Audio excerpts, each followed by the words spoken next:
So the thing that I like about transplant is the fact that we get to work so closely with patients and their families for a long period of time. Being told that you need to have a bone marrow transplant is a particularly hard thing for patients and their families to hear, and I like the fact that we get to work with so many other specialists and a large team to get patients and their families through this journey. I also like the fact that although it's particularly hard on the patients, that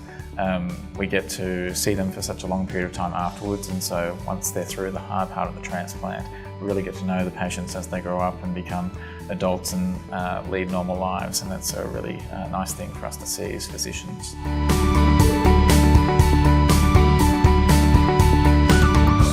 One of the things that I'm researching at the moment is a group of diseases that come under the broad category of bone marrow failure syndromes. And that's a problem where the bone marrow, which is the major factory of where all your blood cells are made, just for reasons that we don't quite understand yet, stops working. And there can be lots of different reasons why this occurs. One of the things that I'm looking at is working with a large team to look at the mechanisms behind why the bone marrow stops working and see if there's ways that we can prevent that from happening, either with drugs or different sort of gene trials. I'm also part of a large team that is looking at some of the secondary effects of these bone marrow failure syndromes, so in particular the risk of cancer later on after children have been transplanted for these syndromes, and looking at ways to see if we can either prevent the cancer from occurring or reduce the severity of the cancer and have better treatments for these kids down the track.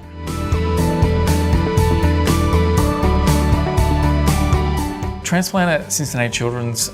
is different because we have such a large supportive team behind us. So as physicians, we are well supported from our nursing colleagues, our pharmacy colleagues, all the way through to the psychosocial team, which makes a huge part of transplant. And we're so fortunate here to have such a large team and have such a lot of resources to help our patients and families get through the transplant process. We're also lucky to be able to partner with so many different other people, both nationally and internationally, to provide the best outcomes for our patients and to further research to ultimately improve patient care over the long term.